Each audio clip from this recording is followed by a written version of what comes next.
Welcome once again to e-DIRAP interviews. Today our focus is on Afghanistan, and we're pleased to have with us Muhammad Aimal Marjan.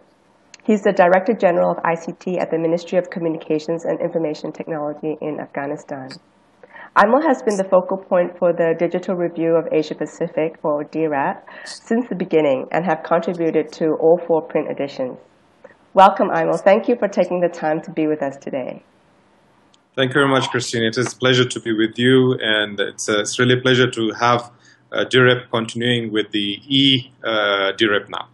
Thanks. I'm really looking forward to hearing your insights on the rapid growth and impact of Afghanistan's ICT sector, despite the highly challenging environment you face.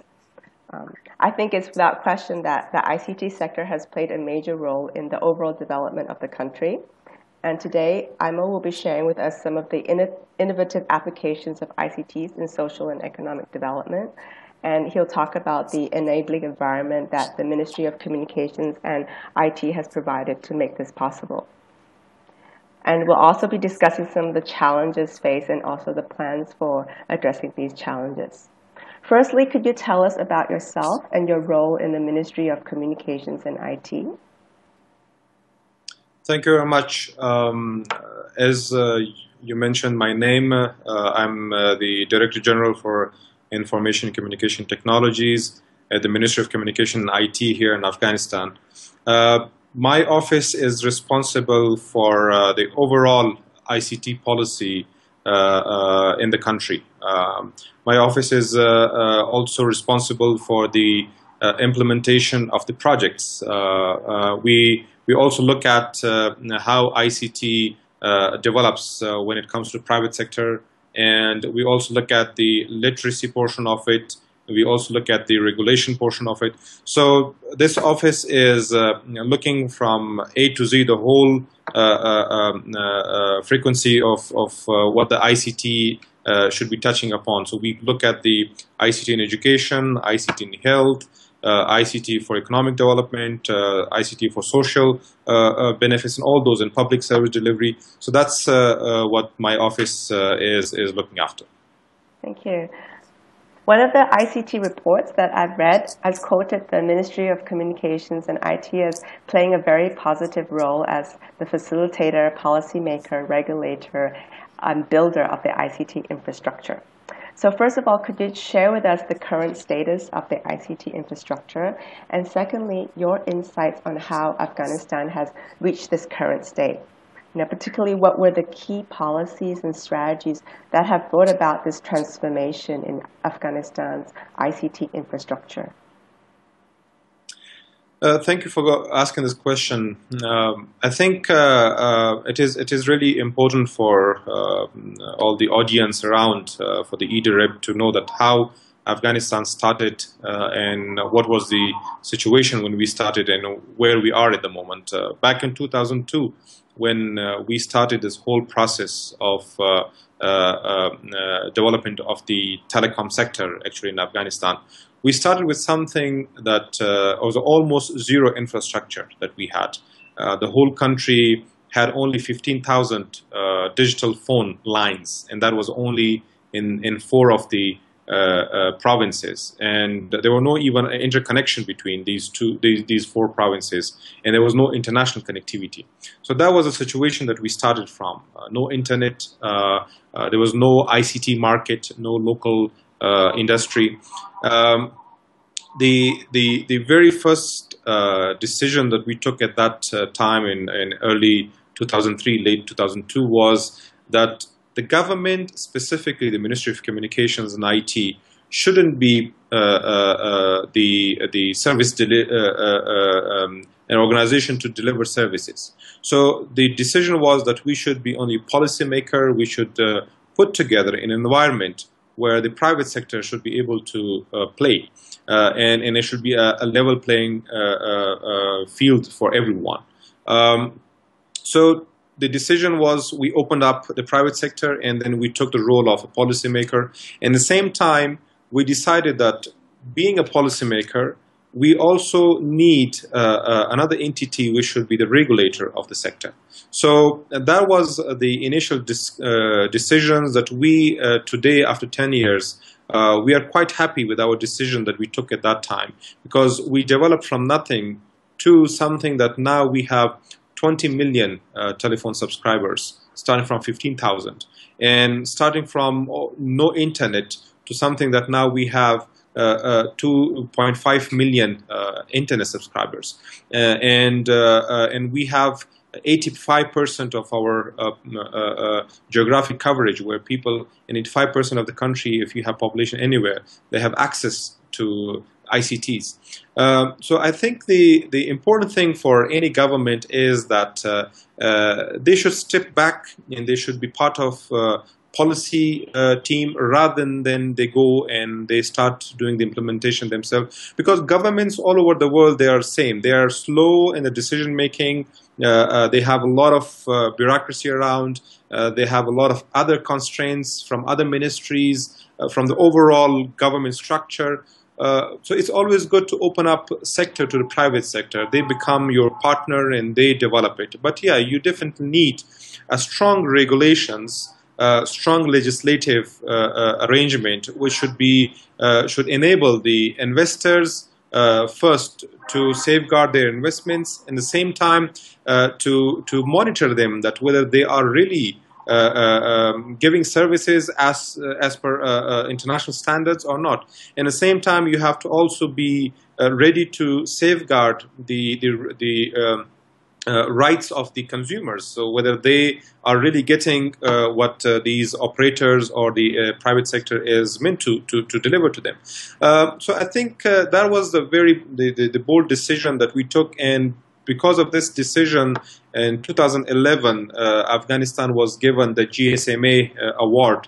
And as everyone knows, the GSMA Award is meant for a very clear leadership, vision, and steps that you take and implement your vision. So I think those were the initial steps that we took. What is happening today is the telecom sector is really at par with the neighboring countries in the region that we have. We have 75+% of population. The penetration for the tele density, 85+%. We have the geographic location coverage. We have started from a price where international connectivity per minute was $20 a minute, and today it's 10 cents a minute. So that's the difference. We started with a SIM card, a subscription with $100, and today it's for free. And these companies, they are giving it for free with even a credit loaded on it. So that was a huge decline that we had. At the same time, when we look at the bandwidth utilization, in 2002 we started with almost 5 MB of a total bandwidth of internet coming to Afghanistan.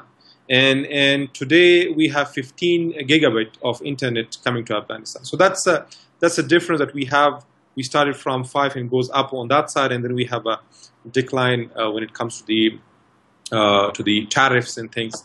At the same time, when it comes to the human resource factor of it, because starting with the sector where there was nothing, and then you suddenly bring in the private sector, you do need to have your own local entrepreneurs. You do need to have your own local engineer workforce to actually sustain it and run it. Another example that I will give you in statistics is in 2003, early 2004, 80% of these telecom companies, the employees, 80% of them were international. Only 20% were Afghans. But today, it's completely the other way around. We have only 10% international. We have 90% Afghan. So that was another thing that we did on human resource, to have your own local human resource. And the strategy behind that was that the Ministry of Communication, IT, we established our own ICT Institute. At the same time, we worked with the Ministry of Higher Education to update the curriculum and incorporate computer science and IT subjects subject area in economic faculty and legal faculty where they deal with more of the social issues. So that was another activity that we did. With Ministry of Education, we partnered with Ministry of Education to bring in computer as a subject from class 6 up to high school to class 12. And then 2 years back, we implemented the one laptop per child concept in Afghanistan, where we distributed 10,000 laptops for grade 3, 4, for grade 4, 5, 6. That was a very good experiment that we did. And then now most of the schools, they have computer labs. And then at the same time, we opened up a market for private sector in higher education as well. And that also boosted training a lot of engineers. So it helped us to, from one side, to come up with a infrastructure funded by the foreign direct investment. Second, our policy and regulation to help sustain all this development. And on the other side, to have the human resource to run the infrastructure, because so all these three activities actually helped us to move from almost nothing to something that we are now at par with our neighboring countries. Thank you. With this infrastructure and the boosted human resource, I believe has increased people's access to information and services. And they've also provided the foundation to initiate ICT for development initiatives. Yeah. Could you tell us about some of the key ICT for development or ICT for D initiatives that are happening now or are being planned? Definitely. If once you have a connected society, and once you have all different sectors of society to be connected, then the next level of ICT comes in, and that is the ICT 4D. And people, they say, okay, I want to talk to someone. That's the only thing that they think about. But once they say, now I can talk to everyone in the country and all the friends and relatives around in the world, the next thing he will think is, okay, now how can I use this device or any other electronic device for my health issues, for service delivery and things. So that's what's happening in Afghanistan as well. For the last 3 years, the Ministry of Communication IT, we started the e-Afghanistan program. And e-Afghanistan program is specifically looking at 6 different areas. Now, these 6 different areas is the e-government, the mobile government, cybersecurity. It has education sector. Then it has the enabling environment. So it has all these 4, 5, 6 different areas. Now, specifically coming to the ICT 4D areas, we, Ministry of Communication IT, we partnered with Ministry of Health to connect almost 78 hospitals to the national fiber grid. Now, the activity is going on. We have finished with 15 hospitals, and we will be doing the rest this year and in 2014. At the same time, we partnered with Ministry of Higher Education to connect 34 universities to the fiber network. Now, we call that network Afghanistan Educational Research Network, which is called AFGREN. And it is connected now. At the moment, we have 5 public universities connected, and then we have another 11 private universities connected to the fiber. And all these universities are then connected to the GION network, which is the research network, and a TINE 3 network, which is another research network. So that's helping our students and faculty members to reach the research facilities around the world to use libraries for their education purposes. At the same time, we partner with Ministry of Education to connect 200 technical and vocational training institutes to the fiber ring.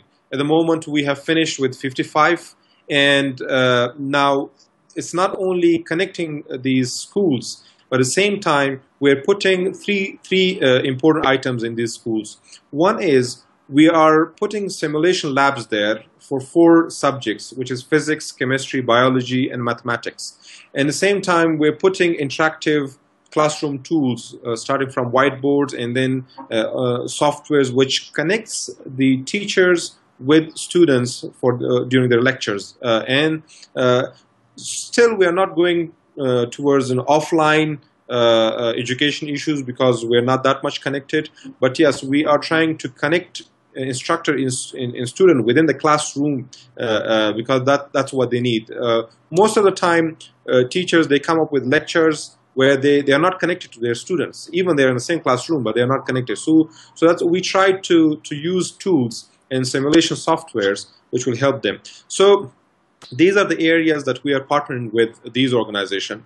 Other than that, we partnered with Ministry of Interior and we launched the electronic national ID card program, which is completely ready. It took us 3 years because there was a lot of politics around it, and luckily, just last month we got full approval from the Parliament. The technical platform is ready, and we will be starting from 15th July. We will be starting issuing the smart card to all Afghans. Now, that smart card is carrying 3 other services, which is their driving license, vehicle registration, and their voting. It's used for voter list as well. And at the same time, we're talking to the pension department within the Ministry of Social and Labor Affairs, that how can we connect the national ID with the social, the pension system. And that's happening. It's going quite well. We are now looking at the technicalities of it. At the same time, we are talking to the Kabul municipality that how can we come up with the one-stop shop where we use that location for all government services, which is also coming up very well. And we have signed MOUs with these organizations. So just to be very brief here, over the last 3 years, because the very first focus for us was infrastructure, connectivity. Now the last 3 years focus is the next level, which is the service delivery. So we have partnered, we have made partnership with all these government agencies, and which was a bit difficult for us because bringing them at par and having this understanding that yes, let's work together. It's always difficult in government environments, but we so far we're doing quite well, and all this coordination is happening through the National ICT Council, which is chaired by second vice president, and then we have 9 ministers on board, and then we have three representatives from the private sector on board, and then we have a parliament member sitting on this council as well. So that mechanism is actually helping us to coordinate, to make things happen and bring these organizations together. And that's another good example which other countries can look at how can we do this coordination. Because bringing the government and private sector together is always a key. It's not something that only we say, okay, private sector should do their own and government should do their own. It's not going to work anywhere. Another activity that we just started early 2012 was to target the mobile as a platform of service delivery. Because when we look at the statistics of our landline telephone and then our mobile, there's a huge disparity. We have only 300,000 subscribers for our landline, but then we have 19.5 for almost 20 million for our mobile. So we thought that that's the best platform to reach our citizens. So for that, we initiated a project which is called HOSA. HOSA is a local Pashto word, and it means easiness, or comfort. That's how I will translate it. This platform is actually for to help the government agencies deliver their services through mobile platform. I think in Afghanistan, we think that over the next 2 years, there will be a lot of interesting mobile applications coming up, because we're targeting a mobile platform for our health services, for our agriculture services, connecting individuals to parliament, connecting individuals to their municipalities, helping the local community councils, connecting them back to their local governments and then to the central government. So this platform will be launching 10 applications this year in 2013, which we are at the moment working on, and hopefully within next three months we will be starting launching these applications. And at the same time, we started another activity which is called the Innovation Support Program for all the young entrepreneurs. The program also started early 2012, and we just launched 9 challenges, which is all about how to use ICT to help these ministries to solve their problems. So these are the 2 programs that we are focusing on, mobile platform and then desktop platform, to help these organizations to deliver their services. At the same time, the Innovation Support Program is helping us to get the ideas from students when they are even in schools or universities, and the young entrepreneurs to come. We help them with monetary value. We give them grants, and from there they can come up with their idea, and the idea can go into next level of implementation. So there are a number of activities happening. We also adopted the famous Kenyan case study, which is the mobile money.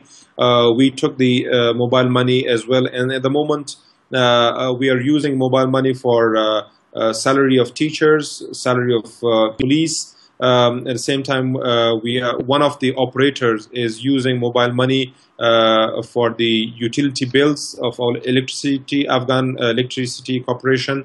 That is already, people are using it. One of the operators partnered with one of the national airlines to book your tickets through mobile. So that is what's happening. So I think when we look at 2002 and now in 2012, Afghanistan, it's a completely different Afghanistan when it comes to the digital image of the country. It seems like you've covered all areas, from infrastructure to capacity building and education, and also promoting innovation. Great. Thanks for all that information. I'd like to also ask now, as now the data and information become more digitized, for example, you have this e-national identity initiative. To what extent is the country looking at issues related to cybersecurity? Thank you for asking that. It's really important for a country like Afghanistan, or any country who just is stepping into the cyber world. It's not only that they should look at the initiatives where they move from classical administration or data processing to a digital one. They should never think that it will happen and everything will be fine. No, they will definitely run into other problems, and that is the cybersecurity portion of it. In 2010, we established the Afghanistan National Data Center.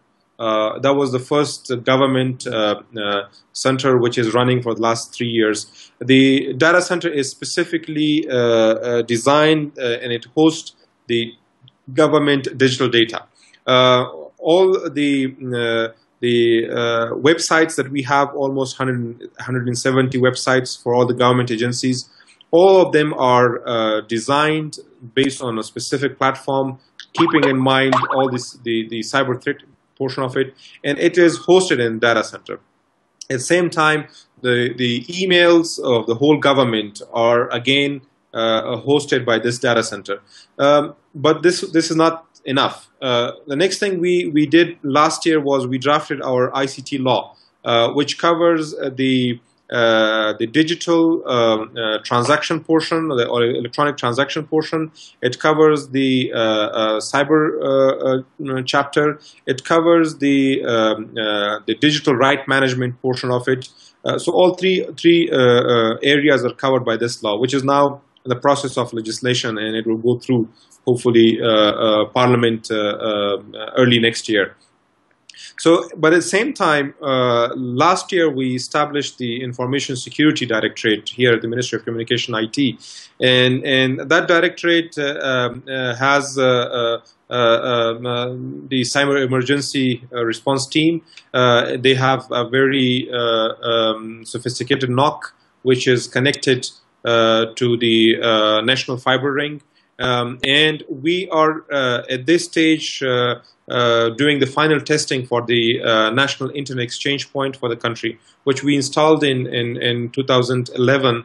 But then it took us 2 years to bring in all the internet service providers, banks, and GSM operators to link and hook into it.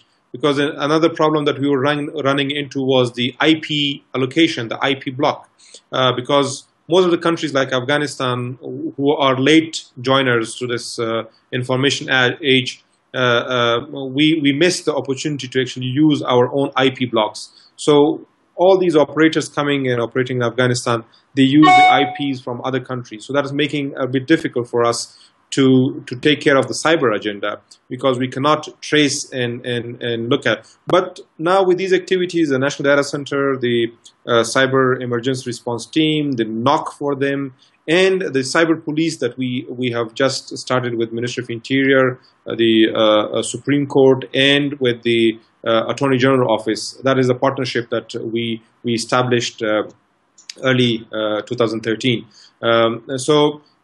This is looking at the cyber agenda. At the same time, we started drafting the National Cyber Strategy, which is a very fresh start, and we are working on this document as well, which hopefully will be ready soon. So we are not taking it for granted that everything will be fine. We are already facing problems because the cyber incidents, when we look at 2010, 11, and 12, it's increasing, and we are getting more cases coming to ministry to look at. At the same time, people are connected. We have the 3G launched this year.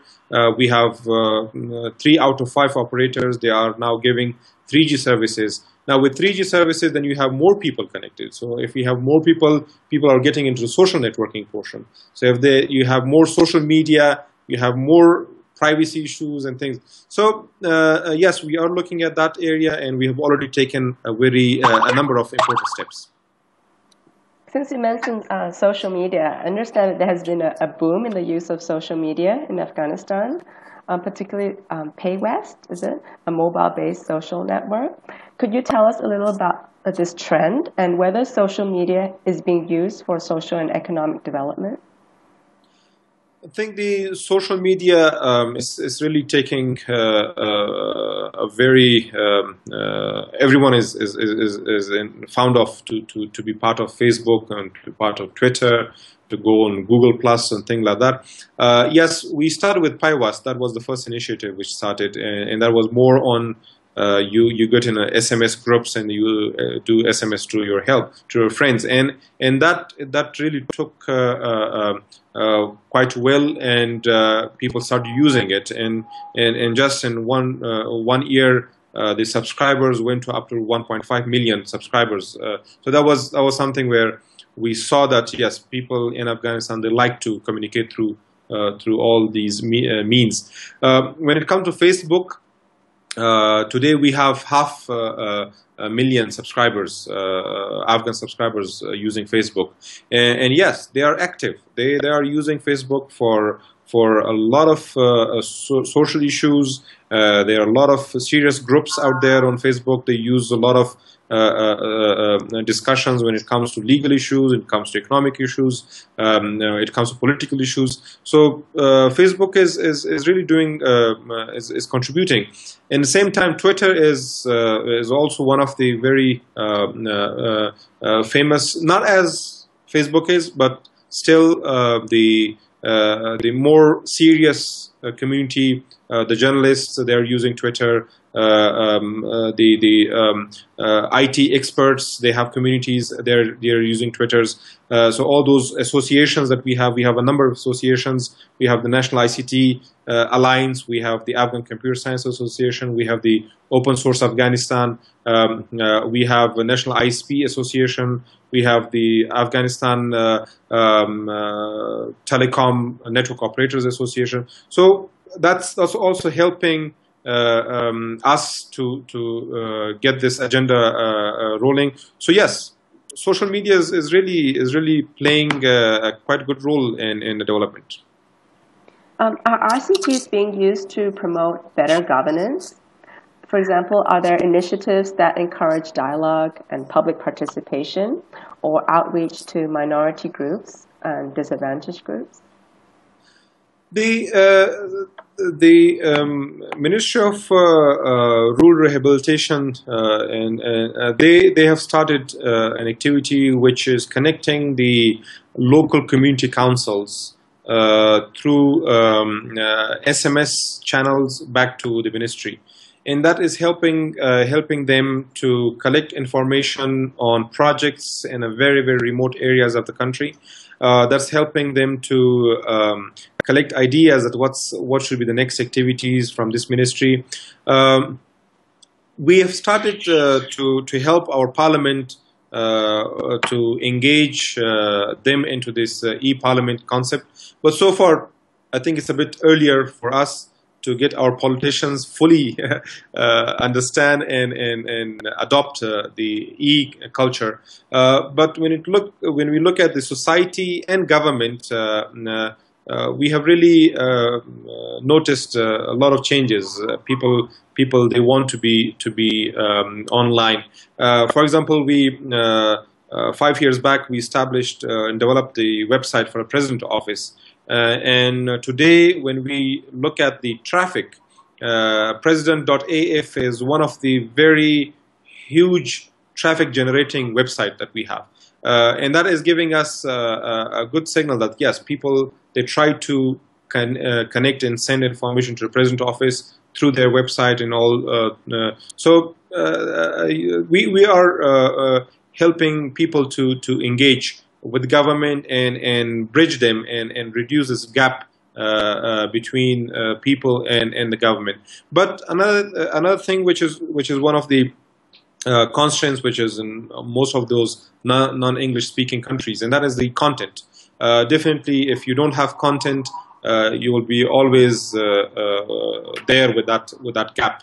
And in Afghanistan, because our official languages are Pashto and Dari, we don't use English there, so all of our contents should be in these languages. So there are a number of initiatives in the Ministry of Education and the Ministry of Communication IT, with Ministry of Higher Education, and with private sector to help establish projects which should help the local content development. That activity is happening, but it's not as promising and fast as it should be, because again, all the youngsters, they love to learn English, and once they learn English, they automatically go to the English content. So then they say, okay, now I know English, so I have the content, why should I go back and put my efforts into Pashto and Dari content? So I think it's part of the whole globalization was happening. I mean, I think that's something that I don't know whether the countries like Afghanistan will be able to fight with that agenda or not. I mean, that's something which is not only here, it's everywhere now. Sure. And what about open source initiatives? Because in the last edition of DIRAP, you mentioned that the open source sector is very weak. So has this changed since then? Yes, it changed a lot. We in the last the print version of the DIRAP, at that time we just started with this whole concept of open source. Now we have very active open source community. We have Open Source Afghanistan.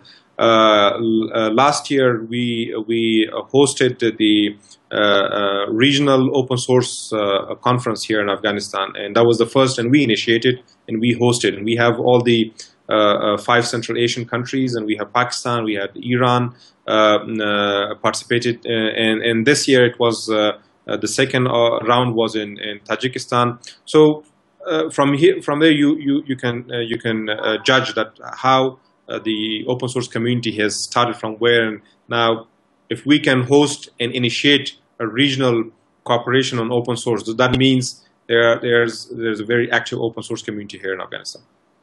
Okay, thank you. Before we go and look into the future for Afghanistan. Is there anything you want to add regarding the current status of ICT and ICT for development in Afghanistan? I think I don't have much to add. We can as we discuss the future plans, then I can have more there. But overall, I must say that the development that we achieved over the last 10 years, it was not only the government or the private sector initiatives. It was actually the people, their love and acceptance of the new technology. It's never easy even if you bring in millions and millions of dollars or all this infrastructure, if people are not ready to buy it and use it, I mean, you will just end up there with having all these devices in your server rooms. So I think I really, the Ministry of Communication IT always thank Afghans, the people, that they really actually helped us to take this sector from nothing to something that we are really proud of today. Right. So now looking into the future, how do you foresee Afghanistan 10 years from now? 10 years from now, I think Afghanistan, when we look back in history, Afghanistan played a very, very key role when it came to the local business or the trade of this region 100 years back. We think that we again can be a critical player in this area. The fiber ring, which is now almost completed, we are connected to Pakistan, and we are connected to all the Central Asian countries. We can be a very, very strong bridge for the Central Asian, all the Europe, and then the South Asia countries. So that's one thing that we can play an important role. And then we think we can easily attract players like Google, players like Yahoo or Amazon, people like them, that they can host their services here in Afghanistan. From there, they can help serve the Central Asia or countries in South Asia. So that is one thing that we are looking at. Second thing is we think that we can, our software market here in Afghanistan, because we the nation is, we have 70% young population. So that is a big asset for us. And all these young individuals, we have at the moment 7 million students going to school, and which means that after 4 or 5 years, we'll be having 7 million, or if not all of them, but 4 or 3 million young guys coming out of school and then going into school, into the universities or colleges.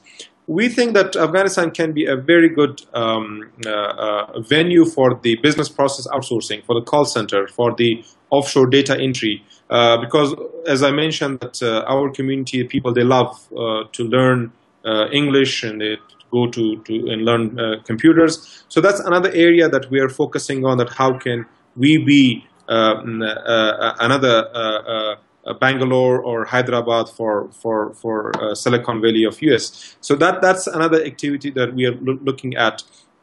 And with all these activities that we have started with the mobile platform, and then we have the innovation support portion, that will really trigger a lot of entrepreneurs in Afghanistan. They can really be service providers to markets in Central Asia specifically, because when we look at the Central Asian countries, we know their culture. We are quite near to them. We understand their behaviors, their characters. So we think that our private sector, all entrepreneurs, they can be really a good service providers to them. So that's another area that we are looking at. And we are launching another activity, which is the Afghan satellite, and the process is almost there. We over the next 6 months, we'll be able to finalize things. And so having Afghan satellite in this region will be able to not only give a very good footprint and services to Afghanistan, but to the region as well. because our satellite is at the 50° east, which is one of the very favorite spots when it comes to the radius around the globe. So those are the activities, and then the electronic national ID is the vehicle that we want to launch 13 e-services through this one smart card. We've already started talking to the banks that to use the national ID as an ATM card or a credit card, or because the card is capable to have to be used as an e-wallet. So all these are the future perspective, and we think that with the progress that we made over the last 10 years, we will be able to move quite well in the next 10 years by embracing new technologies and having the E and M environment in the country. Now, to reach your visions of the future, what are the challenges that you'll be expecting, and how do you think Afghanistan can overcome these challenges? Challenges, I will categorize the challenges in two categories. One is the political challenges. The political challenges means terrorism, international terrorism, or local or regional terrorism. That's something which is not local to us. It has a lot of regional and international factors to it. So that's something that the country needs to play a role, and then the regional countries should help Afghanistan to overcome all these constraints and challenges, which is really affecting all sectors, not only the telecom and IT sector, but any sector. So that's one big challenge, which is a political one, and we don't know. I mean, it can be solved overnight, and it can take 100 years. So that's one area. Coming to the functional challenges or technical challenges, which is always local in government, people. If they come together in private sector, we will be able to resolve and find solutions for them. And that is, for example, one challenge is having electricity. I mean, clean and clear electricity. Now, when we talk about telecom and ICT, I mean, electricity is the first primary requirement. 2003, Kabul, which is the capital, we had 3 hours electricity in a week. So that was the situation. But now it's almost 24 hours. We get electricity in Kabul 24 hours. I mean, it goes for 3 or 4 minutes just for any maintenance purposes. The rest we have electricity. It's not only case in Kabul. It's a case in 9 to 10 of our major cities. So that portion is we are really making progress there, and there are a lot to do. I mean, we have very good natural resources. We have a lot of water resources, and that can be used for all the hydropower.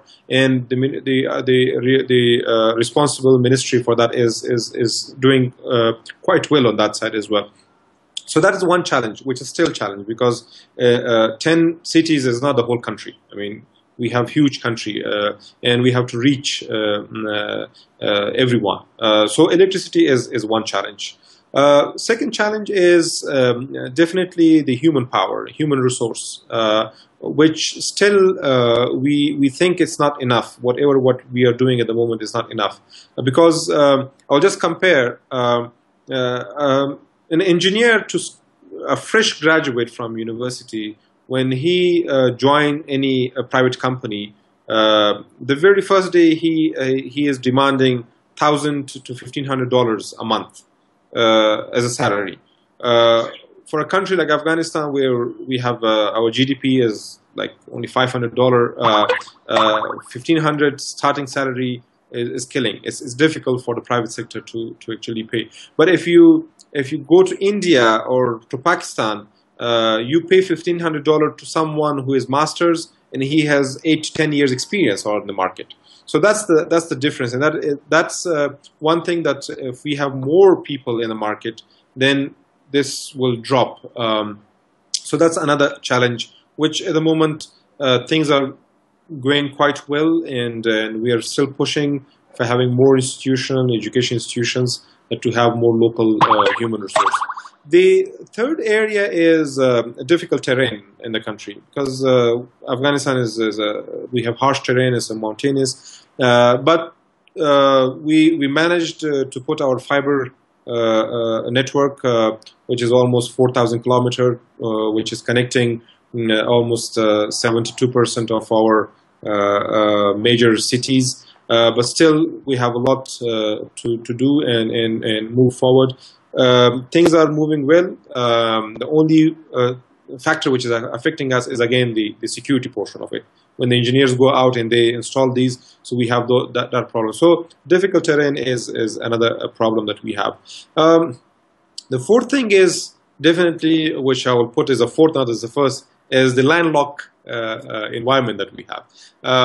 When it comes to definitely to the road transportation, it could be the first, but for us it is a fourth because internally we're good connected and we have satellite connectivity, but then again for better bandwidth and much more reduced tariff, you have to have all these land connectivities. So that is another problem that we have. We are not getting good cooperation from our neighboring countries when it comes to connectivity. And that's something that we have already brought this issue to the regional forums and international forums, that there should be, even on WSIS, the discussion over there that how these countries should be able to help each other. So that's another challenge that we have. Other than that, we don't have any political challenge or a political will. In some countries, the problem is that there's no political will. We have the political will, and that's why we have very good support from President in his office and then all the way down. But it depends on governments. We are having elections next year, so it depends. If we have similar momentum, then we will be having much more achievements for the next 10 years. But if we have a different political arrangement, then it might affect us. Well, thank you. Thank you again for the informative interview and for your reflections and also your insights. It has been a pleasure speaking with you today. We'll be posting this interview recording and a written summary to the e-DIRAP community. So please continue to keep us updated on the state of ICT and ICT for D in Afghanistan. Thank you very much. It's a pleasure to be part of e-DIRAP again. And be part of the wonderful team that I'm communicated with for the last couple of years. And please do keep me posted on what's happening on your side. Thank you very much. Definitely. And to the viewers, thanks for watching. You can find more information about ICT for development in Afghanistan at the e-DIRAP website, digitalreview.asia. Thanks again, and goodbye for now. Thank you.